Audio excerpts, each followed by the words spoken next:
Crveni luk je neizostavna biljka u svakoj kuhinji, a svakom jelu daje onaj poseban okus, no i svježoj salati je više nego bitan dodatak. Vrlo je jednostavan za uzgoj i uzgaja se u 2 ciklusa godišnje, u proljeće i jesen.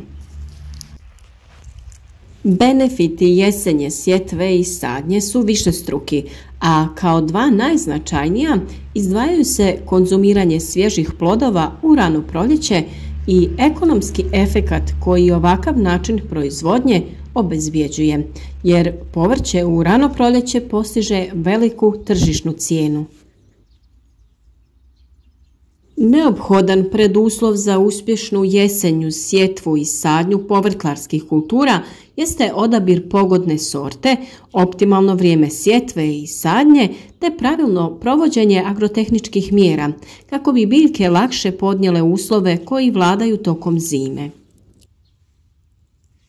U današnjem videu saznajte sve naše tajne i savjete kako da jesenju sadnju odradite na pravi način i osigurate sebi dobre i kvalitetne prinose u proljeće.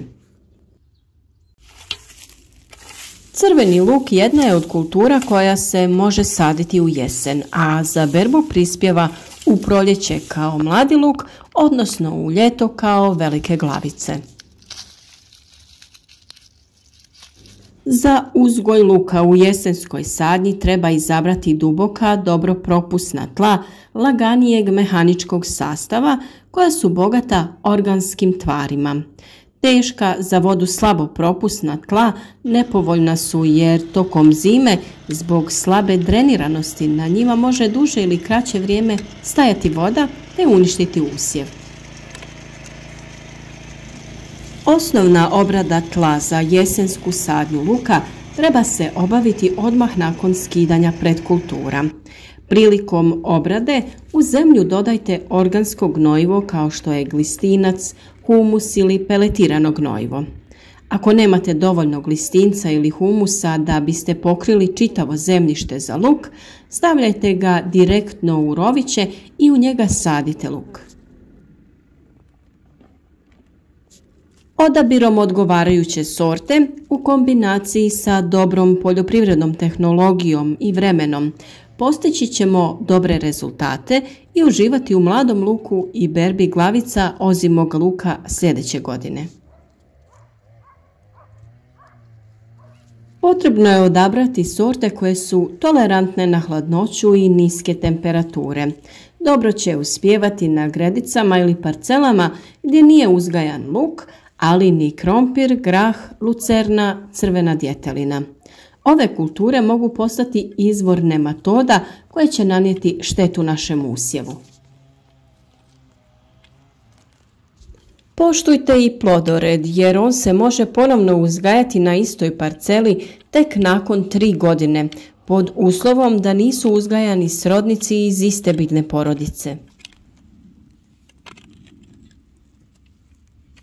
Crveni luk je i osjetljiv na kiselost tla. Prakticira se da se na 1 metar kvadratni pospe 10 grama drvenog pepela, ali ne treba pretjerivati.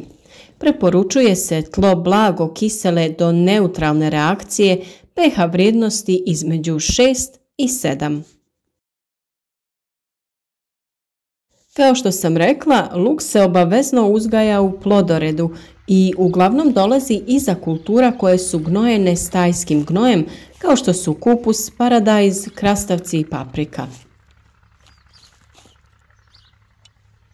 Optimalno vrijeme sadnje je druga polovica oktobra, ali je termin potrebno prilagoditi vremenskim prilikama, a to znači da lučicama omogućite rast od 6 do 8 sedmica prije prvog mraza. Sadnjom u ovom periodu do ulaska u zimu biljke će uspjeti dobro se ukorijeniti i pripremiti za prezimljavanje. Preranom sadnjom biljke mogu u zimu ući prerazvijene, čime im se sposobnost prezimljavanja jako smanjuje, a sa druge strane kasnom sadnjom nedovoljno će se ukorijeniti, pa ih zimski mrazovi puno lakše mogu oštetiti.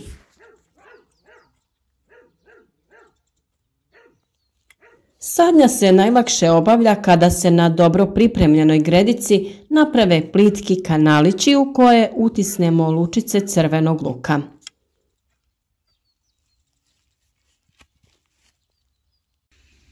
Lučice crvenog luka mogu biti sitne do 1 cm u promjeru, srednje veličine promjera od 1 do 3 cm i krupne koje su veličine preko 3 cm. Treba znati da će krupnije ranije krenuti i dati više vegetativne mase.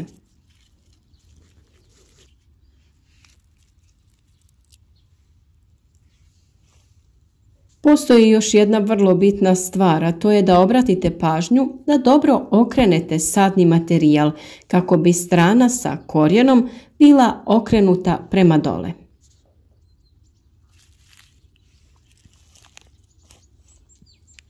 Na pripremljene gredice lučice luka se sade u redove razmaka 25 do 30 cm.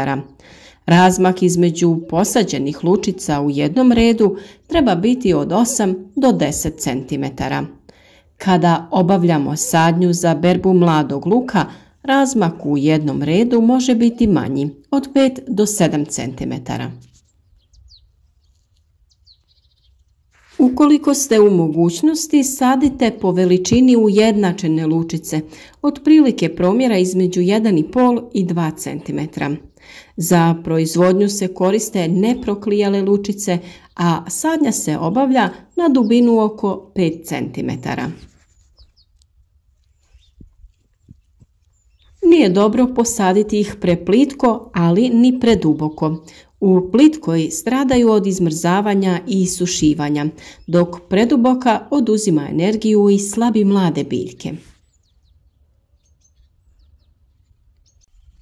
1 kilogramom srednje krupnih lučica moguće je zasaditi površinu između 12 i 15 kvadratnih metara, ovisno o širini razmaka na koji ih sadite.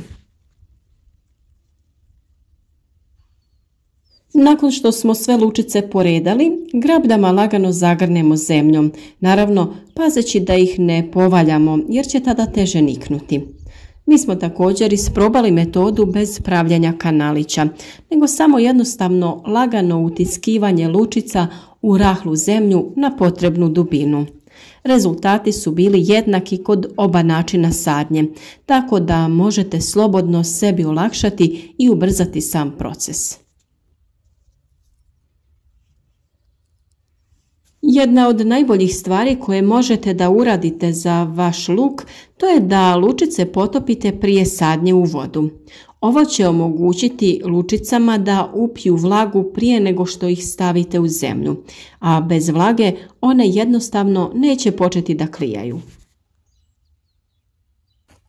U zavisnosti koju količinu luka sadite, odaberite veličinu posude, napunite je vodom i noć prije sadnje ubacite vaš sadni materijal. Obavezno koristite netretiranu vodu jer možete da nanesete štetu s vašim lukovicama. Ovaj jednostavan zadatak može da ubrza nicanje vašeg luka za čak 7 dana ili više. Možda najveća tajna uspješnog uzgoja crvenog luka jeste malčiranje. Ne samo da pomaže u zaštiti usjeva tokom zime, već zadržava i rast konkurentnog korova. Nakon sadnje stavite tanak sloj malča od slame. Usjev će kroz slamu jednostavno niknuti, a kada se usjev pojavi, nanesite dodatni sloj malča prije početka zime. Ova tehnika će da pomogne da se svaki od usjeva zaštiti od oštrih zimskih temperatura i vjetrova. Crveni luk također možete saditi u plastenik, a ukoliko ga nemate, onaj posađeni luk na otvorenom možete prekriti sa improviziranim plastenikom, to jest sa najlonom na nekoj običnoj konstrukciji. Nadamo se da su vam ovi naši savjeti od pomoći, te da ćete i sami uzgojiti crveni luk te ostalo razno zeleno povrće kako bi ga imali tokom cijele zime, a naravno u proljeće i tokom ljeta.